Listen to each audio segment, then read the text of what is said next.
Friends, कैसे हैं आप सभी। आई होप आप सभी अच्छे होंगे, अपने घर पर सुरक्षित होंगे। मैं ज्योति आप सभी का स्वागत करती हूं आपके अपनी यूट्यूब चैनल स्टडी पॉइंट पर, जहां पर हम पढ़ते हैं mathematics for BSc first year. And आज की इस क्लास में हम पढ़ेंगे फर्स्ट सेमेस्टर की फर्स्ट बुक डिफरेंशियल कैलकुलस, जिसमें बच्चों आज हम न्यू चैप्टर स्टार्ट करने वाले हैं, कर्व ट्रेसिंग। ठीक है, ये आपका लास्ट चैप्टर होगा। इसके बाद में एक रह जाएगी बच्चों, पूरी यूनिट ही है जो अपने आप में रियल नंबर सिस्टम। ठीक है, तो इसको खत्म होने के बाद भी हम उसको करेंगे एंड देन आपका सिलेबस कंप्लीट हो जाएगा।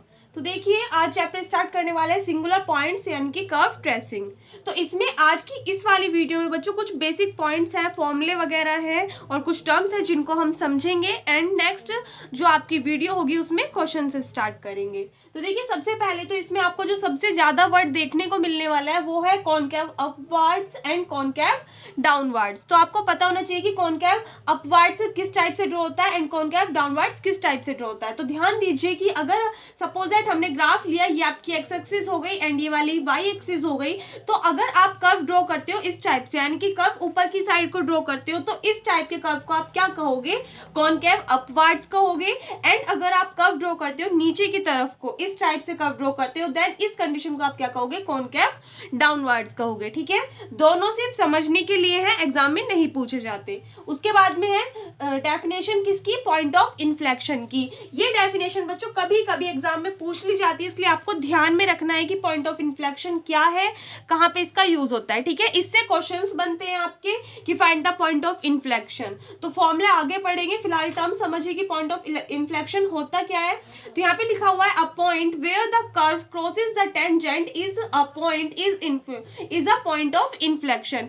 यानी कि वो पॉइंट जहां पर कर्व क्रॉस करता है किसको, टेंजेंट को, तो वो पॉइंट क्या कहलाता है, पॉइंट ऑफ इन्फ्लेक्शन कहलाता है। यहाँ पे साइड में एक ग्राफ ड्रॉ किया हुआ है, ये आपकी एक्स एक्सिस है एंड ये वाली वाई एक्सिस है। ठीक है, सपोज दैट हमने इस पे एक लाइन ड्रॉ की ए बी हमने लाइन ड्रॉ की, इसके ऊपर हमने एक टेंजेंट ड्रॉ किया एंड टेंजेंट के ऊपर एक कर्व ड्रॉ किया। ठीक है, सपोज दैट हमने एक लाइन ए बी ड्रॉ की एंड एक कर्व ड्रॉ किया, ये हमने कर्व ड्रॉ कर दिया और उसके बाद में हमने इस लाइन से इस कर्व पर क्या कर दिया, टेंजेंट ड्रॉ कर दिया। ये क्या है बच्चों, आपका टेंजेंट ड्रॉ किया हुआ है हमने। ठीक है, तो जहां पर ये वाला टेंजेंट हमारा इस कर्व को कट करेगा, जिस पॉइंट पर टेंजेंट कर्व को कट करेगा उस पॉइंट को क्या बोलोगे, पॉइंट ऑफ इन्फ्लेक्शन बोलोगे। और इससे इसको किससे डिनोट करोगे, पी से डिनोट करोगे। ठीक है, सपोज दैट हमने एक ग्राफ ड्रॉ किया एंड उस पे एक लाइन ड्रॉ की ए बी और कर्व ड्रॉ किया और एक हमने क्या किया, टेंजेंट ड्रॉ किया, इस लाइन से इस कर्व को कट करता हुआ एक टेंजेंट ड्रॉ किया। तो ये टेंजेंट जहां पे इस कर्व को कट करेगा वो पॉइंट क्या कहलाएगा, पॉइंट ऑफ इन्फ्लेक्शन कहलाएगा। ठीक है, ये वाला पॉइंट, ये वाला जो टेंजेंट है इस कर्व को टू पार्ट्स में डिवाइड कर रहा है बच्चों, एक तो इधर की साइड, एक इधर की साइड। ठीक है, तो ध्यान रखना जो इधर की साइड वाला होगा कर्व, ये आपका जो कर्व है टू पार्ट्स में डिवाइड हो गया। तो जो एक साइड होगी वो किसको रिप्रेजेंट करेगी, कॉनकेव अपवर्ड्स को रिप्रेजेंट करेगी एंड एक साइड किसको रिप्रेजेंट करेगी, कॉनकेव डाउनवर्ड्स को रिप्रेजेंट करेगी। यहाँ से आप देख सकते हो बच्चों, जो इधर की साइड वाला कर्व होगा ये किस टाइप से ड्रॉ हो रहा है, कुछ इस टाइप से ड्रॉ हो रहा है। मैंने आपको क्या बताया कि अगर कर्व किस टाइप से ड्रॉ हो, इस टाइप से ड्रॉ हो, तो उसको क्या बोलोगे, कॉनकेव अपवर्ड्स बोलोगे। एंड ये वाला कर्व जो आपको इधर की साइड दिखाई दे रहा है, ये किधर कैसे बन रहा है बच्चों, कुछ इस टाइप से बन रहा है। एंड इस टाइप से अगर आप कर्व ड्रॉ करते हो तो उसको क्या बोलोगे, कॉनकेव डाउनवर्ड्स बोलोगे। ठीक है, तो ये वाला जो कर्व है टू पार्ट से बना, कॉनकेव अपवर्ड्स कहलाएगा एक पार्ट एंड एक साइड कहलाएगी कॉनकेव डाउनवर्ड्स। तो इस कर्व को अगर इस लाइन से टेंजेंट ड्रॉ करते हैं तो वो टेंजेंट इस कर्व को जिस पॉइंट पे कट करेगा वो पॉइंट क्या कहलाएगा, पॉइंट ऑफ इन्फ्लेक्शन कहलाएगा। ठीक है, ये सिर्फ समझने के लिए था कि पॉइंट ऑफ इन्फ्लेक्शन आपका कहां पे होता है। तो इसकी डेफिनेशन कभी कभी एग्जाम में पूछ ली जाती है, आपको ध्यान रखना है कि what is point of inflection. ठीक है, एक बार इसको नोट कीजिए। देखिए बच्चों, उसके बाद में पॉइंट है इन्फ्लेक्शनल टेंजेंट। अभी हमने पढ़ा था क्या, पॉइंट ऑफ इन्फ्लेक्शन यानी कि वो पॉइंट जहां पे कर्व क्या करे, टेंजेंट को कट करे, वो पॉइंट क्या कहलाता था, पॉइंट ऑफ इन्फ्लेक्शन। एंड अब बात किसकी है, इन्फ्लेक्शनल टेंजेंट की। तो इसमें क्या कहा है, the tangent at a point of inflection of a curve is called inflectional tangent.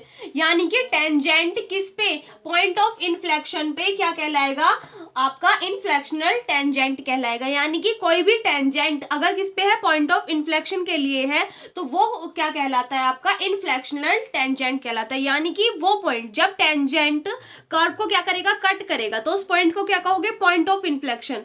तो अगर आपका पॉइंट ऑफ इन्फ्लेक्शन बन रहा है देन उस कंडीशन में आपका वो टेंजेंट क्या कहलाएगा, इन्फ्लेक्शनल टेंजेंट कहलाएगा। ठीक है, उसके बाद में बच्चों यहाँ से अब टर्म स्टार्ट होती है जिनका यूज आपको किस में करना है, क्वेश्चंस में करना है। इनके ऊपर क्वेश्चंस बेस्ड होंगे। आपसे क्या कहेगा कि test for concavity upwards and concavity downwards, आपको क्वेश्चंस दिए हुए होंगे एंड उसमें आपको शो करके दिखाना होगा।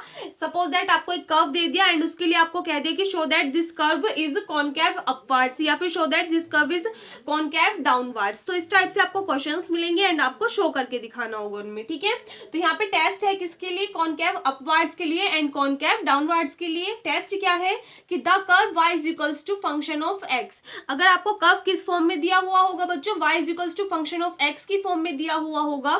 एक चीज का पहले ध्यान रखना, कभी आप सोचो कि मैम क्या रामायण पढ़ा रही है, इस रामायण के बिना आपके क्वेश्चंस सॉल्व नहीं होने वाले। ठीक है, अगर आप डायरेक्ट क्वेश्चंस करने बैठोगे ना तो आप ये नहीं समझ पाओगे कि इस वाले क्वेश्चन में ये वाली टर्म कहाँ से आई, क्यों आई। ठीक है, तो इसलिए इन सभी टर्म्स को थोड़ा ध्यान से समझना, फॉर्मूला को ध्यान से समझना। अगर आपको ये चीज बिल्कुल क्लियर हो गई देन आपको क्वेश्चंस अटेम्प्ट करने में कोई भी दिक्कत नहीं आने वाली है। ठीक है, तो यहाँ पे देखिए टेस्ट क्या है, the curve y is equals to function of x is concave upwards in closed interval a b in a sense when a is less than equals to x less than equals to b।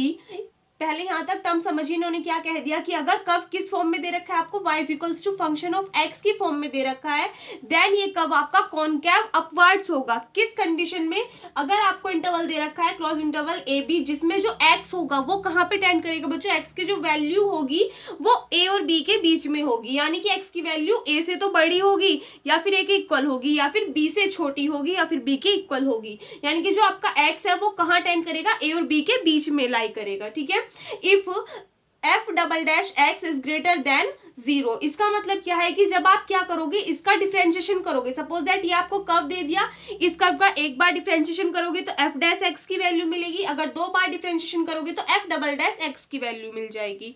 तो जो आपको curve given होगा उसका आप क्या करोगे, 2 times तक differentiation करोगे एंड 2 टाइम्स तक डिफरेंशिएशन करने के बाद में जो आपकी वैल्यू आई, अगर वो वैल्यू कैसी होगी, 0 से बड़ी होगी, तो उस कंडीशन में आपका कर्व क्या होगा बच्चों, कॉनकैव अपवर्ड्स होगा and is concave downwards in close interval a b if f double dash x is less than 0 for all x belongs to close interval a b. जहां पर x किसको belong करेगा, close interval a b को belong करेगा। And इसमें आपको conditions क्या दे दी कि अगर आपको कोई भी कर्व दिया हुआ है, ठीक है, उस कर्व का क्या करोगे आप, 2 टाइम्स तक डिफरेंशिएशन करोगे। डिफरेंशिएशन करने के बाद में जो आपकी वैल्यू आएगी उस वैल्यू को अगर आप देखोगे 0 से कंपेयर करोगे तो अगर वो वैल्यू 0 से बड़ी होगी तो उस कंडीशन में कर्व क्या कहलाएगा, कॉनकैव अपवर्ड्स कहलाएगा। एंड अगर वैल्यू क्या होगी, 0 से छोटी होगी तो उस कंडीशन में कर्व क्या कहलाएगा, कॉनकैव डाउनवर्ड्स कहलाएगा। ठीक है, सेकंड क्या है, concavity and convexity with respect to the axis of y and x। यानी कि आपसे क्या कहेगा क्वेश्चन में कि कॉनकैविटी निकालो किस एक्सिस के अलोंग y के लिए या फिर किस एक्सिस के लिए x के लिए। ठीक है, तो ये आपको फाइंड आउट करना होगा। कैसे फाइंड करोगे, अ कर्व इज कॉन्वेक्स और concave at p to the axis of y according as x d square x upon dy square is positive और निगेटिव। सपोज दैट आपसे क्वेश्चन में क्या कहता है कि फाइंड द कॉनकैविटी या फिर convexity with respect to the axis of y। ठीक है, ओनली y के लिए बोलता है देन कंडीशन ये वाली अप्लाई होगी, और अगर किस एक्सिस के लिए बोलता है, x एक्सिस के लिए बोलता है, तो नीचे वाला फॉर्मूला अप्लाई होगा। ठीक है, सपोज दैट आपसे किसके लिए पूछ लिया, y के लिए पूछ लिया, तो आपको जो कर्व दिया हुआ होगा उसका क्या करोगे आप बच्चों, 2 टाइम्स तक डिफरेंशिएशन करोगे। डिफरेंशिएशन करने के बाद में आपको वैल्यू मिलेगी। ठीक है, तो उसको क्या करोगे आप, वहां से वैल्यू निकालोगे d square x upon dy square की एंड उसमें x की मल्टीप्लाई करोगे। ठीक है, तो इसका सॉल्यूशन करने के बाद में जो भी आपकी टर्म आएगी, अगर वो टर्म पॉजिटिव होगी देन उस कंडीशन में आपका कर्व क्या कहलाएगा, कॉन्वेक्स होगा। एंड अगर वो टर्म कैसी आएगी, निगेटिव आएगी, तो कर्व कैसा होगा, कॉनकैव कहलाएगा। ठीक है, उसके बाद में कंडीशन क्या है कि अगर आप कॉन्केविटी या फिर कॉन्वेक्सिटी निकालो किसके रेस्पेक्ट में, एक्स एक्सिस के रेस्पेक्ट में, देन उस कंडीशन में आपको क्या निकालना होगा, y into D square Y upon D X square. जब आप इसकी वैल्यू फाइंड आउट करोगे देन अगर वैल्यू पॉजिटिव आई तो आपका कॉन्वेक्स होगा कर्व, और निगेटिव आई तो कर्व कैसा होगा, कॉनकेव होगा। ध्यान रखना, अगर y एक्सिस के लिए लेते हो आप तो कौन सा कर्व आपको वो करना पड़ेगा, कौन सी कंडीशन फाइंड करनी पड़ेगी, ऊपर वाली, X D square x upon D Y square. और अगर आप एक्स एक्सिस के रिस्पेक्ट में लेते हो तो कंडीशन कौन सी लेनी पड़ेगी, Y D square Y upon D X square. ध्यान रखना, वाई है तो एक्स इंटू में है, और एक्स के रिस्पेक्ट में क्या हो रहा है, डिफ्रेंशिएशन, सॉरी वाई के रिस्पेक्ट में क्या हो रहा है, डिफ्रेंशिएशन हो रहा है 2 टाइम्स। और अगर कौन सी एक्सिस है, एक्स एक्सिस है, तो डिफ्रेंशिएशन किसके रिस्पेक्ट में होगा, एक्स के रिस्पेक्ट में डिफ्रेंशिएशन होगा, और मल्टीप्लाई किसकी होगी, y की मल्टीप्लाई होगी। ठीक है, इन सभी टर्म्स को आपको ध्यान में रखना है, इन्हीं के ऊपर आपके क्वेश्चंस बेस्ड होंगे। एक बार इनको नोट कर लीजिए। देखिए बच्चों, अभी तक हमने क्या पढ़ा था, test for concavity and convexity. अब क्या है, test for point of inflection. Point of inflection मैंने आपको क्या बताया था कि वो पॉइंट जहां पर कोई टेंजेंट किसी कर्व को कट करे वो पॉइंट क्या कहलाता है, पॉइंट ऑफ इन्फ्लेक्शन कहलाता है। तो अगर किसी क्वेश्चन में आपसे क्या कह दे, point of inflection find out करने के लिए कह दे, तो आप क्या करोगे, यहाँ पे देखिए, for a curve we can say that there will be a point of inflection at P if D square Y upon D X square is equals to 0 but D cube Y upon D X cube does not equals to 0। इसका मतलब क्या है कि अगर आपको कोई भी curve given है तो जब उस कर्व का आप 2 टाइम्स तक डिफ्रेंशिएशन करोगे तो वो किसके इक्वल आ जाए, 0 के इक्वल आ जाए। लेकिन अगर आप उसी सेम कर्व का एक और बार डिफ्रेंशिएशन कर देते हो, यानी कि 3 टाइम्स तक डिफ्रेंशिएशन कर दोगे, तो वो 0 के इक्वल नहीं आएगा। इस कंडीशन में आपका पॉइंट क्या कहलाएगा, जो कर्व होगा उस पर क्या होगा, पॉइंट ऑफ इन्फ्लेक्शन होगा। ठीक है, तो ये किसके लिए टेस्ट था, पॉइंट ऑफ इन्फ्लेक्शन के लिए। अगर आपसे किसी भी क्वेश्चन में point of inflection find out करने के लिए कहता है तो आप उसका क्या करोगे, 3 टाइम्स तक डिफ्रेंशिएशन कर दोगे, जिसमें से कि जब आप 2 टाइम्स तक डिफ्रेंशिएशन करोगे तो वो 0 आएगा, लेकिन जब आप उसका 3 टाइम्स तक डिफ्रेंशिएशन करोगे तो वो 0 नहीं आएगा। ठीक है, उसके बाद में सभी जितने भी मैंने अभी तक आपको फॉर्मूले पढ़ाए हैं उन सभी को एक शॉर्ट फॉर्म में यहाँ पे लिखा हुआ है, क्या, a curve is concave upwards if D square Y upon D X square is positive. यानी कि अगर आपका जो कर्व है उसका आप 2 टाइम्स तक डिफ्रेंशिएशन करते हो और वो कैसी आती है, एक पॉजिटिव टर्म आती है, तो उस कंडीशन में आपका कर्व क्या होगा, कॉनकेव अपवर्ड्स होगा। सेकेंड पॉइंट है, a curve is convex upwards if D square Y upon D X square is negative. यानी कि अगर जो आपकी वैल्यू है 2 टाइम्स तक डिफ्रेंशिएशन करने के बाद में जो वैल्यू आएगी अगर वो निगेटिव होगी तब उस कंडीशन में कर्व कैसा होगा, कॉन्वेक्स अपवर्ड्स होगा।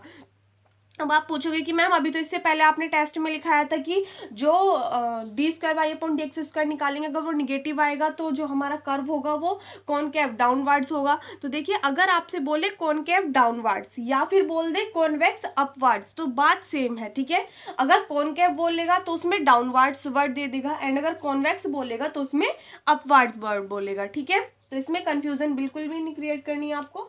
थर्ड पॉइंट है, at the point of inflection D square Y upon D X square is equals to 0 and D cube Y upon D X cube does not equals to 0।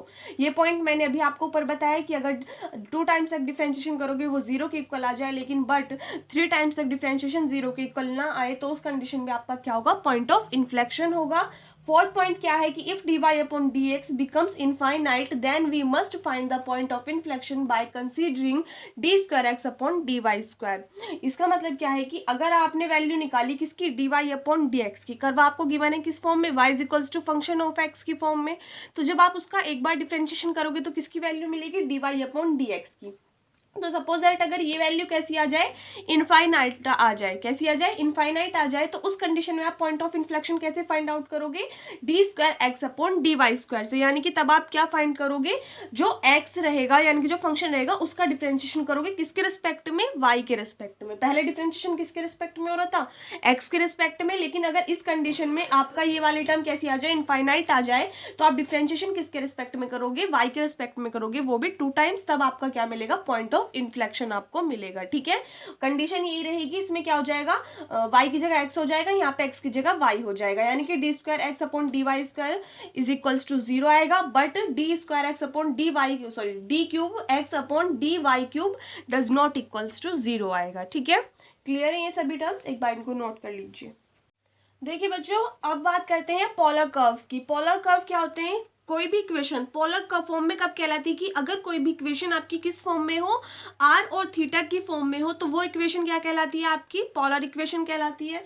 Same ऐसे ही अगर curve किस फॉर्म में given हो, आपको are और function of theta की form में गिवन हो, देन वो आपके कर्व्स क्या कहलाएंगे, पोलर कर्व्स कहलाएंगे। तो पोलर कर्व्स के लिए आप कॉन्कैविटी एंड कॉन्वेक्सिटी किस टाइप से फाइंड आउट करोगे, यहाँ पे देखिए दो फॉर्मूले लिखे हुए हैं। फर्स्ट है a curve is concave at P, P क्या है बच्चों, टेंजेंट, सॉरी पी क्या है आपका, पॉइंट ऑफ इन्फ्लेक्शन, क्या है पी, पॉइंट ऑफ इन्फ्लेक्शन। तो इन्होंने क्या कहा है, a curve is concave at P to the pole if dp upon d r is positive. यानी कि अगर कोई भी कर्व आपका कॉन्केव होगा एट पी पर, किसके, to the pole if dp upon d r, अगर आपको जो कर्व होगा वो किस फॉर्म में दिया हुआ होगा बच्चों, पोलर फॉर्म में दिया होगा, तब आप किसकी वैल्यू फाइंड आउट करोगे, डीपी अपॉन डी आर की वैल्यू जब आप फाइंड आउट करोगे तो अगर वो कैसी आएगी, पॉजिटिव आएगी, तो उस कंडीशन में कर्व क्या कहलाएगा, कॉन्केव कहलाएगा एट पी पर। एंड सेकंड फॉर्मूला क्या है कि a curve is convex at P to the pole if dp upon d r is negative, अगर डीपी अपॉन डी आर की वैल्यू जब आप फाइंड आउट करोगे वो कैसी आए, निगेटिव आए, उस कंडीशन में कर्व कैसा होगा, कॉन्वेक्स होगा। पॉजिटिव आए तो कॉन्केव होगा एंड निगेटिव आए तो कॉन्वेक्स होगा, ठीक है। उसके बाद में है point of inflection for polar curves. Point of inflection कब क्या लाएगा, तो यहाँ पे देखिए इफ आपको जो इक्वेशन गिवन होगी कर्व की वो आर और थीटा की फॉर्म में गिवन होगी, तो आर की वैल्यू आपके पास ऑलरेडी होगी, उस वाली इक्वेशन का अगर आप एक टाइम डिफरेंशिएशन कर दो तो किसकी वैल्यू मिल जाएगी आपको, d r upon d theta की। एंड 2 टाइम्स तक डिफरेंशिएशन कर दोगे तो किसकी वैल्यू मिल जाएगी, d square r upon d theta square की। तो इन सभी वैल्यूज को जब आप इस वाली इक्वेशन में पुट करोगे तो इस कंडीशन में इन्होंने क्या कहा है कि if this at P there is in general a point of inflection at P, यानी कि अगर ये वाली कंडीशन आपकी किसके इक्वल आ जाए, जीरो के इक्वल आ जाए, तो इस कंडीशन में आपका क्या होगा, पॉइंट ऑफ इन्फ्लेक्शन होगा किस पर, एट पी पर, ठीक है। तो ये कुछ फॉर्मूले थे जिनके ऊपर आपके क्वेश्चंस बेस्ड होंगे। एंड नेक्स्ट लेक्चर में हम इसकी फर्स्ट एक्सरसाइज स्टार्ट करेंगे जिसमें इन सभी फॉर्मूलों का यूज होगा। तो आप सभी इन सभी फॉर्मूलों को जितने भी मैंने कराए हैं इन सभी का रिवीजन कर लेना, अच्छे से याद कर लेना, क्योंकि इनके बिना बच्चों क्वेश्चंस नहीं होने वाले हैं, ठीक है। दूसरी बात यह है कि आप में से जिन भी स्टूडेंट्स की यूनिवर्सिटी में ऑब्जेक्टिव एग्जाम होने हैं वो सभी आज शाम तक रिवीजन कर लेना। चैप्टर यूनिट फर्स्ट है आपकी, चैप्टर है सीक्वेंस एंड सेकंड चैप्टर है इनफाइनाइट सीरीज। तो बच्चों देखो मेरी बुक में तो कम ही क्वेश्चंस है, क्योंकि हमारा जो सिलेबस है उसके अकॉर्डिंग जो हमारे पेपर होंगे वो, मतलब जो आपके पेपर होंगे जिसका मैं करा रही हूँ आपको, वो रिटर्न पेपर होंगे, ठीक है। तो उसमें आपके ऑब्जेक्टिव क्वेश्चंस नहीं आने वाले। तो जो मेरे पास बुक्स हैं उसमें ऑब्जेक्टिव क्वेश्चंस ज़्यादा नहीं है। तो अगर आप में से वे स्टूडेंट जिनके ऑब्जेक्टिव क्वेश्चंस होने हैं उनके पास में बुक होगी, उनमें ऑब्जेक्टिव क्वेश्चंस ज़्यादा होंगे, तो वो इंस्टाग्राम पे मुझे मैसेज कर देना या फिर उसकी पिक क्लिक करके मुझे सेंड कर देना, ताकि मैं कुछ क्वेश्चंस वहाँ से भी आपको सोल्व करा सकूँ आपकी बुक पे, ठीक है। हमारी स्टडी _point_91, ठीक है। इस पे आप मुझे उन क्वेश्चंस की पिक क्लिक करके सेंड कर देना, ऑब्जेक्टिव क्वेश्चंस की, ठीक है। एंड दूसरी चीज़, अगर किसी भी स्टूडेंट का कोई भी अदर डाउट रहता है, किसी को किसी भी क्वेश्चन का सॉल्यूशन चाहिए, जो चैप्टर मैं आपको करा रही हूँ या फिर जो मैंने करा दिए हैं और जो क्वेश्चंस मैंने करने के लिए दिए हैं उनमें से, ठीक है, तो आप डायरेक्टली मुझे यहाँ पे मैसेज कर सकते हो, मैं आपको सॉल्यूशन प्रोवाइड करा दूंगी। हाँ, ऐसा हो सकता है कि मैं आपको थोड़ा सा लेट कराऊँ, टाइम नहीं मिले, आपने सुबह मैसेज किया 2-3 दिन लग गए, बट आपको सॉल्यूशन मिल जाएगा, ठीक है। तो इस पे मैसेज कर देना, ठीक है। और अगर कोई भी स्टूडेंट अगर इंस्टाग्राम यूज़ करता है, उसके ऑब्जेक्टिव क्वेश्चंस हैं बुक में, तो वो मुझे यहाँ पे एक बार सेंड कर देना, ठीक है, शाम से पहले मतलब दोपहर तक। एंड बच्चों DDU JU या GU कुछ इस टाइप से यूनिवर्सिटी का नेम है, I think Deendayal Upadhyay Gorakhpur university है। उसकी एग्ज़ाम की स्कीम आ चुकी है, 22 तारीख को आपका पेपर है मैथ्स का। तो 22 से पहले तो बहुत जल्दी आपका सिलेबस कंप्लीट हो जाएगा, 1-1, 2-2 चैप्टर रह रहे हैं, ज़्यादा चैप्टर्स नहीं रह रहे हैं। तो सिलेबस की टेंशन आप मत लीजिए, साथ के साथ जितना मैं आपसे बोलती जाऊँ उतना रिविज़न करते रहिए, ठीक है। एंड बाकी सभी स्टूडेंट्स भी अपना रिविज़न साथ के साथ करते रहिएगा, ठीक है।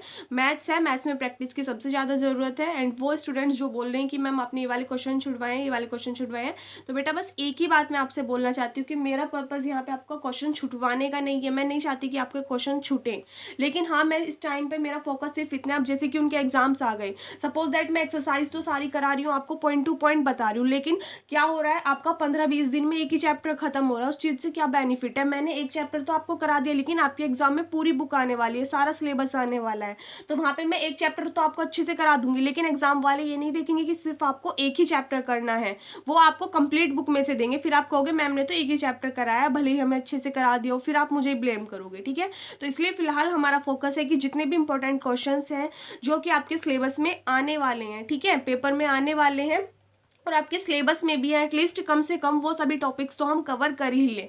कुछ क्वेश्चंस अगर मैं छुटवाती हूँ तो इसलिए छुटवा देती हूँ कि सपोज दैट जितने क्वेश्चंस मैंने कराए हैं या तो सेम वे क्वेश्चंस आएंगे, उनसे अलग जो क्वेश्चंस आएंगे तो बच्चों फॉर्मूले तो वही रहेंगे ना, चैप्टर के फॉर्मूले तो मैं आपको सभी लिखवाती हूँ। सपोज दैट पैटर्न चेंज हो गया, डिजिट चेंज हो गई, तो आप थोड़ा बहुत तो अपने आप सॉल्व कर सकते हो। फिलहाल हमारा फोकस जो है वो मेन यही है कि आपसे एग्जाम में बैठ के ये ना छूटे कि हाँ ये वाला फॉर्मूला नहीं हुआ या फिर ये वाला क्वेश्चन नहीं हुआ।